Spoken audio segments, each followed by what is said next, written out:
Hello everyone, Pineaaronapple here with 4 from Doomsday, taking up our next 4 hours of Doomsday in 4 separate audiobook stories, all written by Darren Jones. Although the title is a little annoying, both to be confused with 4 to Doomsday and the previous comic 4 Hours of Doomsday. The stories do seem to be interesting on a surface level, but let's see if that holds up when we get into them. First up is Hour 16, The Steel Cascade, read by Suze Kempner. Doom herself, and as this being the first time hearing her performance since the horrid video trailers, I was ready for supreme annoyance, but honestly she does the part well, really fitting the character's odd personality. Far better than the "I'm the universe's greatest assassin, and in one day I'm going to die" performance she gave in those clips. She also does decently at doing Ian and Barbara-like impressions, as they appear in the story on a cruise after leaving the Doctor, helping Doom after a funny meeting as her job endangers the ship. Our teacher couple run into scientist Anton Skutnik, who is poisoned by one of Doom's 2 targets, the Red Gorgon. He delivers a nano-supercomputer that he wishes destroyed, in Suze's terrible accent.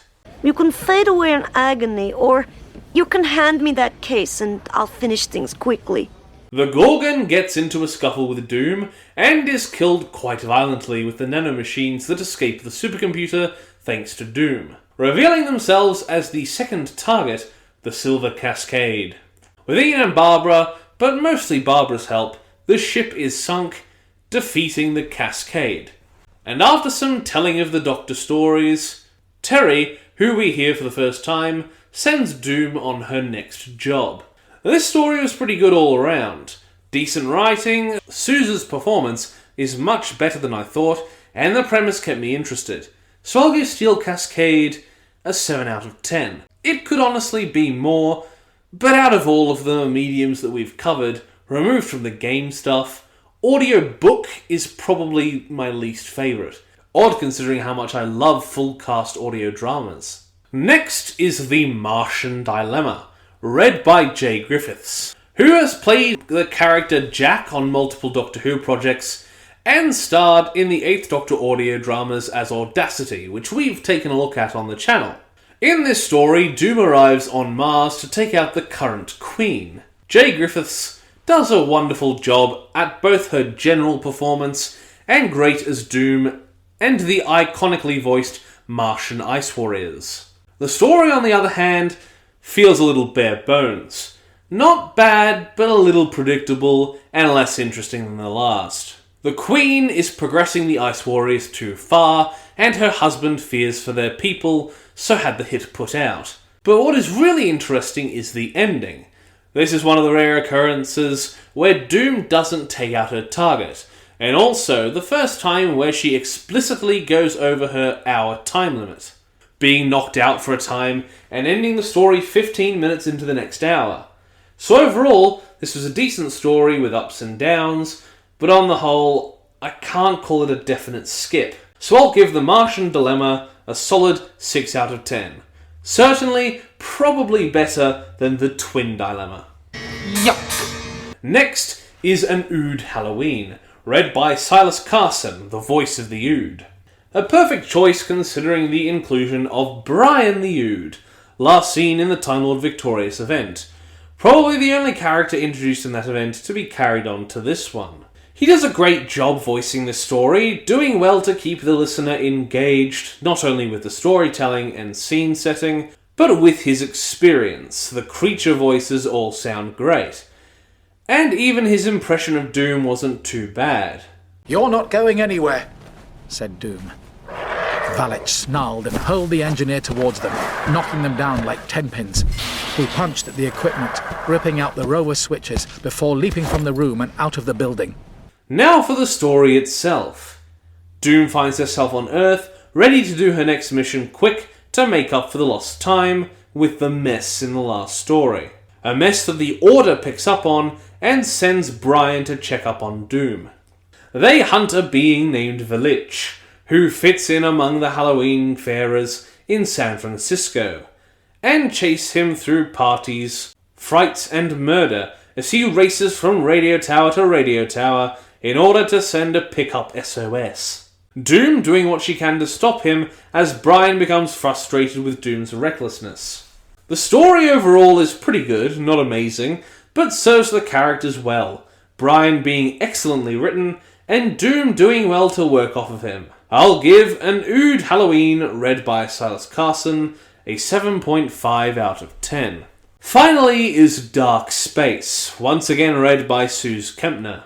Her performance here is similar to before, except for one glaring issue. This story contains one of my favourite Doctors, the 12th, usually portrayed by Peter Capaldi. But we don't get that luxury in any audio form, and especially not here. Suze does impressions like she did last time, and like last time, her weakest point is non-English accents, because God, her Peter Capaldi is so glaringly off base, it takes me out of the story. I've been looking for one of you. And now you've found one of me, said the Doctor, peering into the surrounding shadows. We can discuss the hows and whys and your choice of name later. Right now, I'm trying to keep us both alive. That signal wasn't a call for help. It was a lure for time travellers. This is a trap. That, of course, isn't a strike against her overall performances, but in a setting like this, an error like that just puts me off all too easily. The story is creative, a creature luring the Doctor and Doom, called a Time Sayer, looking to manipulate Doom into killing the Doctor so he can't stop its plans in the future. And while that premise would be interesting, I found myself wanting immensely in the execution. The story felt quite like an "and then this happened" story, where the connective tissue between plot points didn't feel strong enough, with Doom having varied rapid-fire visions that initially confuse more than draw you in, and an ending that is a good note but felt disconnected, as it was not only from 12's perspective, but also after a story his character didn't really do much in, all things considered.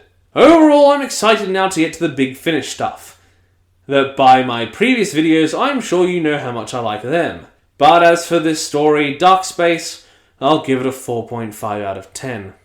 So those were the 4 stories in 4 from Doomsday, and I feel like it might be worth the listen. Maybe all but the final story.